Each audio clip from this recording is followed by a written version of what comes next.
Thomas Everett stood in his backyard, mouth agape, as he stared at what used to be his swimming pool. The morning sun glinted off the smooth gray surface where crystal blue water had shimmered just yesterday. Concrete.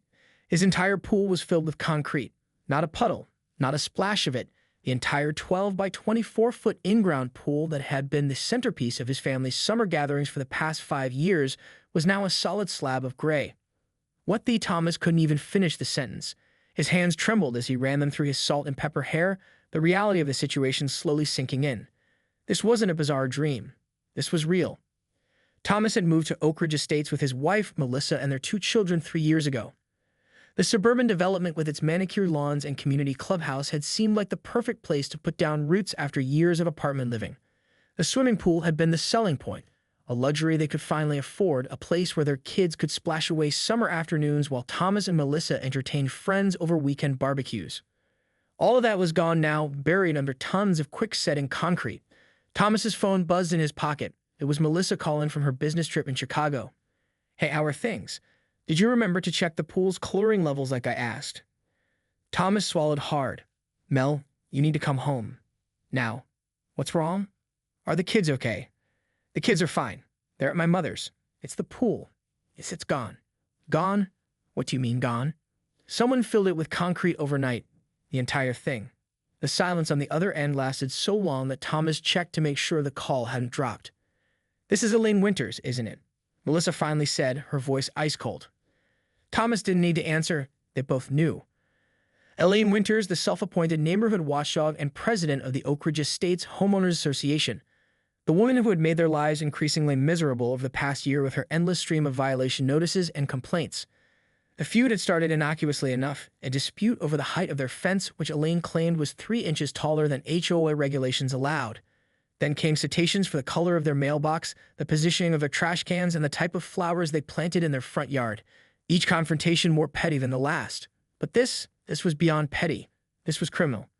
Thomas's next call was to the police, who arrived within the hour. Officer Jensen whistled low when he saw the concrete-filled pool. "Never seen anything quite like this in 15 years on the force," he admitted, snapping photos with his department-issued phone. "This is major property damage, Mr. Everett. We're talking felony vandalism at minimum." "I know exactly who did it," Thomas said, showing the officer the series of increasingly threatening emails from Elaine over the past month. The latest one, sent just 2 days ago, had been particularly ominous. "Asterisk, your pool is an eyesore and a liability to our community. If you won't address the situation, someone else will, asterisk." As if summoned by the conversation, a silver Mercedes SUV pulled into the driveway next door. Elaine Winters stepped out, her bleached blonde bob immaculate as always, designer sunglasses perched on her nose despite the cloudy day. She glanced toward Thomas' backyard, a smirk playing at the corners of her thin lips when she spotted the police cruiser. Instead of retreating inside her house, she approached the fence, arms crossed over her cashmere sweater. "Having some work done on the pool, Thomas," she called out, her voice sickly sweet.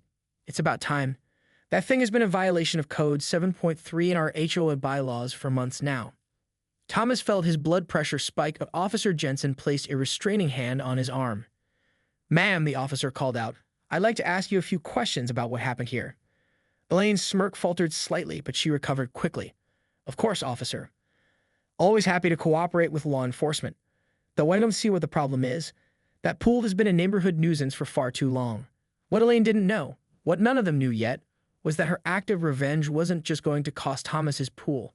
The environmental ramifications of dumping concrete into a chlorinated water system connected to the local waters were about to unleash a regulatory nightmare that would make HOA bylaws look like child's play. The EPA inspector was already on his way. By evening, Thomas' backyard had transformed into something resembling a crime scene. Yellow caution tape cordoned off the concrete-filled pool, and men and women in various uniforms tramped across his once pristine lawn. Melissa had caught the first flight back from Chicago and now stood beside him, her face a mask of disbelief as she stared at what remained of their pool. "I just can't process this," she whispered. "Who does something like this?" Their attention was drawn to a tall, stern-looking man in a navy blue windbreaker with EPA emblazoned across the back. Marcus Reynolds had arrived 2 hours after the police, and his expression had grown increasingly grim as he conducted his preliminary assessment. "Mr. and Mrs. Everett," Reynolds called out, waving them over. "We need to talk about what we're dealing with here."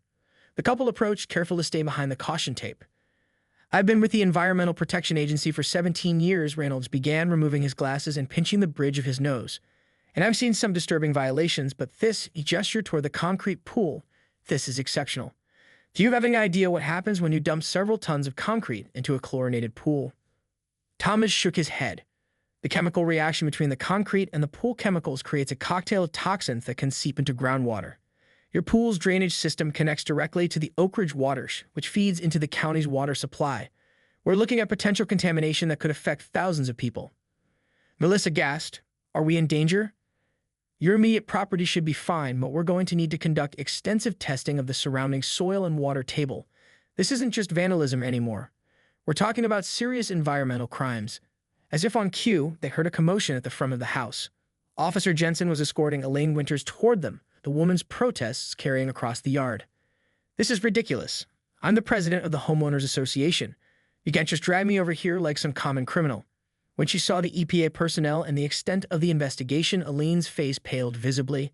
Her designer sunglasses slicked down her nose, revealing wide, suddenly fearful eyes. "Mrs. Winters," Officer Jensen said formally, "these gentlemen would like to ask you about your involvement in what happened here." "I don't know what you're talking about," Elaine sniffed, attempting to regain her composure. "I've been at my sister's house in Westfield since yesterday afternoon. I just got back an hour ago." Thomas stepped forward, holding up his phone. "Really? Then how do you explain this email you sent me yesterday morning?" "If you won't address the situation, someone else will. And what about the concrete truck my neighbor across the street saw pulling into your driveway 2 days ago?" For the first time since Thomas had known her, Elaine Winters seemed at a loss for words. Reynolds from the EPA approached, his notepad in hand. "Mrs. Winters, are you aware that unauthorized disposal of construction materials, particularly in a way that contaminates water systems, is a federal offense under the Clean Water Act? The fines start at $50,000 per day of violation, and there's potential criminal liability." Elaine's perfectly manicured hand flew to her throat. That's absurd. I was just trying to enforce the HOA rules. That pool was a violation. The water was always cloudy, children were unsupervised, it was a liability. "So you admit you did this?" Officer Jensen asked sharply. Realizing her mistake, Elaine backpedaled quickly. "I didn't say that. I'd only meant that if something happened to the pool, it was probably for the best. The community's interests. The community's interests." Thomas exploded, unable to contain himself any longer. "You poured concrete into my pool because you were on some power trip. Because I wouldn't bow down to your ridiculous rules about what color my mailbox should be." "Thomas," Melissa laid a restraining hand on her husband's arm, though her own eyes blazed with anger as she stared at Elaine. Reynolds cleared his throat. "Mrs. Winters, I'm going to need you to come with me and answer some questions about the materials used here. Specifically, we need to know the composition of the concrete, whether any accelerants were used, and the exact quantity poured. This information is critical for our containment efforts." Elaine's lawyer husband, Richard, chose that moment to appear, hurrying across the lawn with a briefcase in hand. "My wife won't be answering any questions without legal representation," he announced, placing himself between Elaine and the officials. The Oak Ridge Estates community newsletter had never seen such readership, usually relegated to recycling bins without so much as a glance at the latest edition. With this bold headline, "Environmental Disaster Strikes OAKRIGG," was being passed from neighbor to neighbor like contraband. 3 weeks had passed since the concrete incident, and the Everett's property remained partially cordoned off. White EPA tents dotted their backyard, and workers in protective gear continued to extract samples from monitoring wells that now punctuated the lawn. The concrete monstrosity that had been their pool remained untouched, evidence in what had become a federal case. Thomas sat at his kitchen table, reviewing the mounting paperwork with his newly hired attorney, Monica Patel. A specialist in environmental law, Monica had been recommended by a colleague after Thomas realized the complexity of what they were facing. "The good news," Monica said, tapping a document with her pen, "is that the EPA has definitively placed responsibility on Elaine Winters. The security footage from your neighbors and the testimony from the concrete company workers she hired have made that irrefutable." Thomas nodded, relieved but still anxious. "And the bad news? The contamination is worse than initially thought. The preliminary tests show that the chemicals from your pool, when mixed with the specific type of quick-setting concrete Elaine used, created a compound that's leached into the soil much more extensively than standard models would predict." "What does that mean for us, for the neighborhood?" Monica's expression was grave. "It means the EPA is expanding the investigation. They're testing water samples from every property within a half-mile radius of your home, and they've already found traces of contamination in the community pond." Thomas buried his face in his hands. What had started as an act of petty revenge was snowballing into an environmental crisis that affected his entire community. Outside, a commotion drew their attention. Through the kitchen window, they could see a group of neighbors gathered at the edge of their property, some holding signs. Thomas couldn't make out the words, but the angry gestures told him everything he needed to know. "I should talk to them," he said, pushing back from the table. "Wait," Monica cautioned. "Let me go with you. Some of these people might be looking to shift blame, and anything you say could be used against you later." They stepped outside to face the small but vocal crowd. Thomas recognized most of them, the Johnsons, whose security camera had captured Elaine's nighttime operation, the Garcias, whose children often played with his own, and several board members of the HOA who had always deferred to Elaine's judgment. "There's my water bill," shouted Fred Daniels, waving a piece of paper. $300 this month because they're flushing the system. Who's going to pay for this? "My property value has tanked," another voice called out. "No one's going to buy in a neighborhood with contaminated groundwater." Thomas raised his hands placatingly. "I understand everyone's upset. My family is suffering too. But the person responsible for this is Elaine Winters, not us."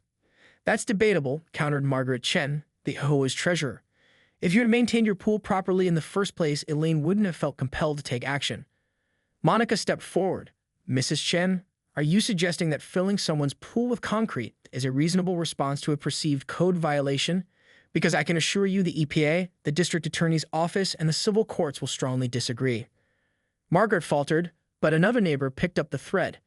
"The point is, this whole situation could have been avoided if both sides had just followed the rules." The crowd murmured in agreement, but they were interrupted by the arrival of a black SUV with government plates. Marcus Reynolds from the EPA emerged, accompanied by a woman in a business suit whom Thomas didn't recognize. "Mr. Everett," Reynolds called out, "may we have a word?"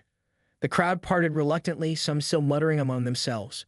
Thomas, Melissa, who had just joined them from inside, and Monica followed Reynolds and his colleague to one of the white tents. "This is Special Agent Diane Harper from the FBI's Environmental Crimes Section." Reynolds introduced the woman. "The case has been escalated to include potential criminal charges." Special Agent Harper didn't waste time on pleasantries. "We've executed a search warrant on Elaine Winters' property and electronic devices. What we found suggests this isn't an isolated incident." She opened a laptop and showed them a series of emails between Elaine and several contractors. "Mrs. Winters has apparently been engaging in unauthorized corrections." The Oak Ridge Estates Community Center had never been this full. Every chair was taken, people stood along the walls, and the tension in the air was thick enough to cut with a knife. 6 months had passed since the concrete incident, and tonight's emergency HOA meeting had drawn a record turnout. Thomas and Melissa sat in the front row, facing the depleted board. 3 seats at the table remained conspicuously empty: Elaine's, Richard's, and Margaret Chen's, who had resigned after investigations revealed she'd approved community funds for several of Elaine's correction projects. Howard Jenkins, the reluctant interim president, tapped his microphone. "Let's bring this meeting to order. We have several critical matters to address tonight." The first order of business was the remediation update. Marcus Reynolds from the EPA stepped forward to present the latest findings. "The good news is that the containment efforts have been largely successful," he explained, clicking through slides that show the progress at the Everett's property. "The concrete has been removed and the contaminated soil excavated to a depth of 12 feet. We've implemented a groundwater treatment system that should eliminate all traces of the hazardous compounds within the next 3 to 4 months." A collective sigh of relief passed through the room, though Thomas noted it was tinged with lingering resentment. The neighborhood had been living under a cloud of environmental concern, with regular water testing and property value uncertainty. "And the costs?" someone called out from the back. Reynolds nodded grimly. "As you know, the EPA initially fined Mrs. Winters $500,000. That fine has since increased to $675,000 due to the extended impact and the evidence of prior violations. The remediation costs are currently at $1.4 million and counting." Murmurs rippled through the crowd. Everyone knew the Winters' financial situation was dire. Their house, once the showpiece of the neighborhood, sat empty with a "for sale" sign that had attracted no serious offers. Richard's law practice had lost clients by the dozen after the scandal broke, and Elaine had been fired from her real estate position. "What happens if they can't pay?" asked Jessica Garcia. "Who's responsible then?" Howard cleared his throat uncomfortably. "That brings us to the second item on our agenda. As many of you know, Mrs. Winters acted in her capacity as HOA president when she orchestrated this incident. Our insurance company has informed us that they will not cover the damages due to the intentional and criminal nature of the actions. If the Winters cannot pay the full amount, the HOA may be secondarily liable." The room erupted in angry shouts and protests. "That's not fair. We didn't approve this." Why should we pay for a crime? Howard raised his hands for quiet. Please. We're consulting with legal counsel on this matter. But I need to be transparent. There's a possibility that we may need to implement a special assessment to cover any shortfall. The words special assessment sent another wave of outrage through the room. In HOA terms, it meant homeowners would be billed additional fees beyond their regular dues. Thomas stood up. He hadn't planned to speak tonight, but the sight of his neighbors turning on each other, some of the same people who had supported Elaine's reign of terror for years, compelled him to address the room. I understand everyone's upset, he began. My family has suffered more than anyone. We've been living in a rental for half a year while our home was essentially a hazardous waste site. Our children have been uprooted, our lives turned upside down. The room quieted, all eyes on him. But pointing fingers won't solve anything. The real problem wasn't just Elaine Winters. It was a culture that allowed one person to accumulate so much power that she thought she could literally pour concrete into someone's pool and get away with it. It was neighbors who looked the other way when she harassed people they didn't know well enough to care about. Several people shifted uncomfortably in their seats. What we need now, Thomas continued, is accountability and change. Yes, the Winters should pay for the damage they caused. But we also need to make sure nothing like this ever happens again in Oak Ridge Estates. Alyssa joined her husband, handing him a folder. We've drawn up a proposal for HOA bylaw reforms, she explained to the crowd. Term limits for board members, transparent processes for handling violations, an appeals committee made up of rotating community members, and most importantly, clear limits on the board's authority. Howard Jenkins looked simultaneously relieved and wary as Thomas handed him the document. We'll certainly review this proposal, he said diplomatically. The courtroom fell silent as Judge Eleanor Martinez entered. It had been nearly a year since that fateful morning when Thomas discovered his pool filled with concrete, and today marked the culmination of legal proceedings that had captivated not just Oak Ridge Estates, but the entire county. The case had made national headlines, becoming a symbol of HOA overreach and environmental negligence. Thomas and Melissa sat behind the prosecutor's table, dressed formally for the occasion. Across the aisle, Elaine and Richard Winters looked diminished, their designer clothes replaced by conservative attire clearly chosen to project humility before the court. Their failed escape attempt to Canada had resulted in revoked bail and 3 months in county jail awaiting trial. All rise, the bailiff announced, and everyone stood as Judge Martinez took her seat. You may be seated, she said, adjusting her glasses as she reviewed the documents before her. We are here today for sentencing in the case of the state versus Elaine Winters, case number CR 437,892. The preceding weeks had seen a parade of witnesses, neighbors testifying to years of harassment, contractors admitting they had been paid under the table to perform unauthorized corrections to properties, and environmental experts detailing the damage caused by the concrete incident. Most standing had been the testimony of former HOA board member Margaret Chen, who had accepted a plea deal to avoid her own charges and had revealed the extent of Elaine's manipulation of HOA funds and processes. Elaine had been found guilty on all counts: environmental crimes, grand theft, vandalism, misappropriation of funds, and attempted flight to avoid prosecution. Today, she would learn her fate.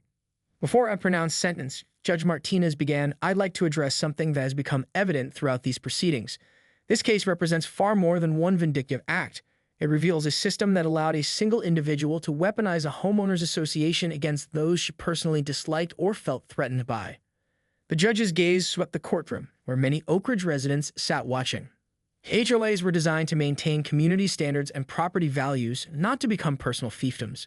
When we grant organizations power over our homes and daily lives, we have a responsibility to ensure that power is not abused. She turned her attention directly to Elaine. Mrs. Winters, you have caused environmental damage that will take years to fully remediate. You have violated the trust of your community and used your position to pursue personal vendettas. The court takes these actions very seriously. Elaine stared straight ahead, her face impassive, though Thomas could see her hands trembling slightly as they rested on the table. For the count of environmental crimes resulting in groundwater contamination, this court sentences you to 3 years in state prison. For grand theft and misappropriation of HOA funds, an additional 2 years. For vandalism and property damage, 1 year. These sentences are to be served consecutively for a total of 6 years. A murmur ran through the courtroom. The sentence was harsher than many had expected. Additionally, the judge continued, you are ordered to pay restitution in the amount of $1.73 million to cover remediation costs and damages. The court recognizes that this amount exceeds your current financial capacity, so a payment plan will be established upon your release. Until the full amount is paid, a lien will remain on any future assets or income. Richard Winters dropped his head into his hands. Their financial ruin was now complete. Finally, you are permanently prohibited from serving on any homeowners association board or similar community governance body, and from residing in any community with an HOA for a period of 10 years following your release. The judge turned to Richard, who had pleaded guilty to lesser charges of conspiracy and obstruction of justice for his role in covering up his wife's activities and attempting to flee the country. Mr. Winters, as an attorney, you've had a duty to uphold the law, not assist in breaking it. This court sentences you to 18 months in state prison and revokes your license to practice law in this state, effective immediately. With the formal sentencing complete, Judge Martinez addressed the courtroom one final time. This case should serve as a warning about what can happen when we fail to engage with our communities and allow power to concentrate unchecked. I strongly encourage all homeowners associations to review their governance structures and implement safeguards against the type of abuse witnessed in Oak Ridge Estates.